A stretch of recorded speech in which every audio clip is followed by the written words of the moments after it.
Oke, sekarang kita masuk ke materi selanjutnya, yaitu terminologi utama machine learning. Ada beberapa terminologi, misalnya di sini label, ada fitur, ada contoh,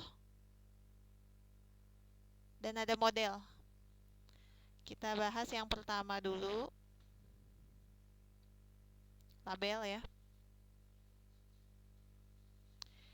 Label adalah hal yang kita prediksi atau di sini bisa diganti ya sama variabel y dalam regresi linear sederhana. Kalau di regresi linear sederhana tuh label tuh ibaratnya si y-nya. Di label ini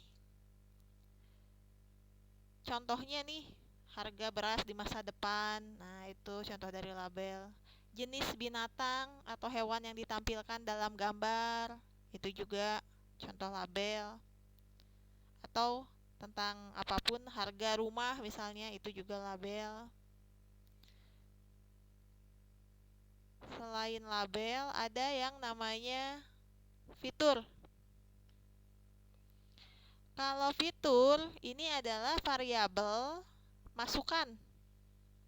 Variabel masukan ya. Jadi ini si X-nya kalau di regresi linear sederhana. Fiturnya tuh bisa X1, X2, X3. Mungkin kalau di project machine learning yang sederhana, fiturnya tuh tunggal. Tapi kalau misalnya machine learningnya udah lebih canggih, fiturnya yang dipakai bisa jutaan. Jadi makanya di sini X-nya itu dari 1 sampai N. Untuk lebih jelasnya kita lihat contoh fitur.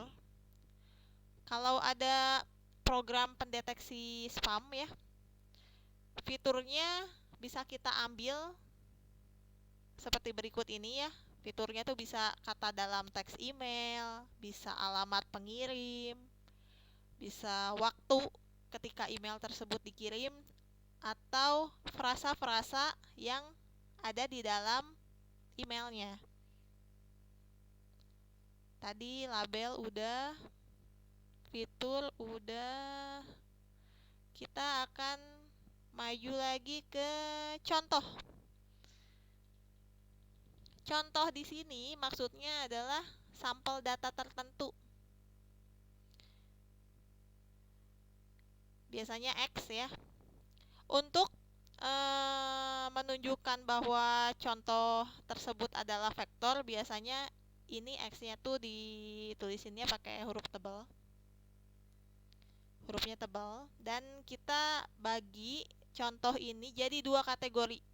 Yang pertama contoh yang berlabel, dan yang kedua contoh yang tidak berlabel. Contoh yang berlabel kayak apa?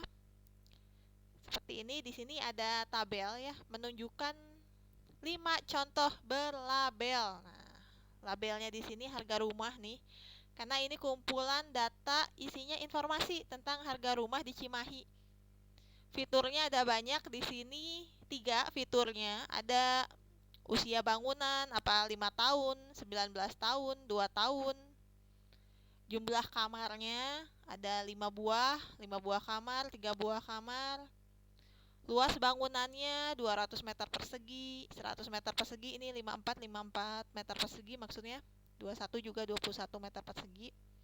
Harga rumahnya, misalnya kalau yang luas bangunannya 200 meter persegi, usia bangunannya 5 tahun, jumlah kamarnya banyak, 5 misalnya, harga rumahnya 3M gitu, 3 miliar. Kalau yang ini usia bangunannya 19 tahun, jumlah kamarnya 3, luas bangunannya 100 meter persegi, harga rumahnya 400 juta. Nah, ini harga rumah ini namanya label. Ini adalah contoh berlabel. Contoh berlabel. Kalau gitu gimana contoh yang tidak berlabel? Nah, contoh yang tidak berlabel sama kayak tadi kumpulan data perumahan misalnya, tapi tanpa data harga rumah. Jadi di sini isinya cuman fitur-fiturnya, usia bangunan, jumlah kamar, sama luas bangunan. hubungannya apa sih contoh yang berlabel sama contoh yang tidak berlabel? Kita pakai atau menggunakan contoh berlabel untuk melatih model. Jadi misalnya tadi ya contoh program pendeteksi spam gitu. Contoh berlabelnya kayak email individual yang emang secara eksplisit tuh ditandain sama pengguna sebagai spam atau bukan spam. Kalau yang gak berlabel ya, setelah kita melatih model dengan contoh berlabel, nah kita bisa gunakan model tersebut untuk memprediksi label pada contoh yang tidak berlabel. Jadi kalau misalnya ini nggak ada labelnya kan, kita pakai contoh yang berlabel tadi untuk bisa memprediksi harga rumah di sini berdasarkan fitur-fitur yang ada. Masih semangat? Lanjut lagi. Setelah label, kita masuk ke model. Apakah itu model? Model di sini mendefinisikan hubungan yang erat ya antara fitur dan label.